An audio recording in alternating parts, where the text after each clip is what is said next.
ಸಂಕ್ರಾಂತಿ ಹಬ್ಬ ಯಾವ ದಿನ ಆಚರಿಸಬೇಕು? ಜನವರಿ 14 ಅಥವಾ 15 ಯಾವತ್ತು ಮಾಡಬೇಕು ಎನ್ನುವ ಗೊಂದಲ ಎಲ್ಲರಲ್ಲೂ ಇದೆ. ಸ್ನೇಹಿತರೆ, ಇದರಲ್ಲಿ ಸಂಪೂರ್ಣ ಮಾಹಿತಿ ಇದೆ. ಪೂರ್ತಿ ವಿಡಿಯೋ ತಪ್ಪದೆ ನೋಡಿ. ಜನವರಿ 14 ಮಧ್ಯಾಹ್ನದ ನಂತರ ಸೂರ್ಯನು ಧನುರಾಶಿಯಿಂದ ಮಕರ ರಾಶಿಗೆ ಪ್ರವೇಶ ಮಾಡುತ್ತಾರೆ. ಈ ದಿನವನ್ನೇ ನಾವು ಮಕರ ಸಂಕ್ರಾಂತಿ ಎಂದು ಕರೆಯುವುದು ಮತ್ತು ಆಚರಣೆ ಮಾಡುವುದು. ಸೂರ್ಯೋದಯದ ಸಮಯದಲ್ಲಿ ಸೂರ್ಯನು ಮಕರ ರಾಶಿಯಲ್ಲಿ ಇರಬೇಕು. ಆದರೆ ಜನವರಿ 14 ಮಧ್ಯಾಹ್ನ 3 ಗಂಟೆಯ ನಂತರ ಸೂರ್ಯ ಧನುರಾಶಿಯಿಂದ ಮಕರ ರಾಶಿಗೆ ಪ್ರವೇಶ ಮಾಡುವುದು. ಆದ್ದರಿಂದ ಮಧ್ಯಾಹ್ನ 3 ಗಂಟೆಯ ನಂತರ ಯಾರೂ ಸಹ ಹಬ್ಬವನ್ನು ಆಚರಣೆ ಮಾಡುವುದಿಲ್ಲ.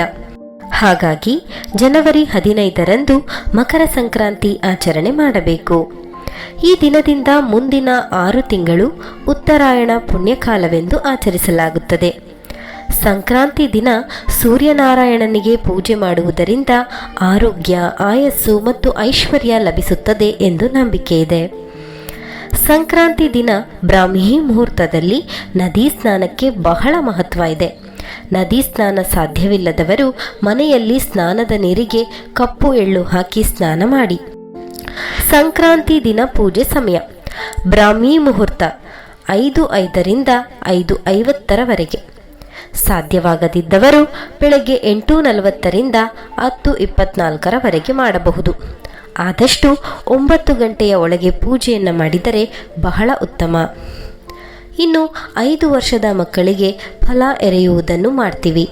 ಇದರಿಂದ ಮಕ್ಕಳಿಗೆ ಆಯಸ್ಸು, ಆರೋಗ್ಯ ವೃದ್ಧಿಯಾಗುತ್ತದೆ ಎಂಬ ನಂಬಿಕೆ ಕೂಡ ಇದೆ. ಮೊದಲು ಕುಲದೇವರಿಗೆ ಪೂಜೆ ಮಾಡಿ ಬೆಲ್ಲದಿಂದ ಮಾಡಿದ ಪೊಂಗಲ್ ಮತ್ತು ಎಳ್ಳು ಬೆಲ್ಲ ನೈವೇದ್ಯವನ್ನು ಮಾಡಿ.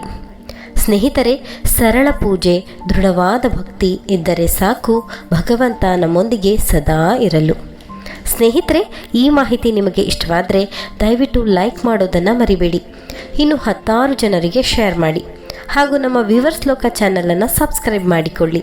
ಕೇಳಿದ್ದಕ್ಕಾಗಿ ಧನ್ಯವಾದಗಳು.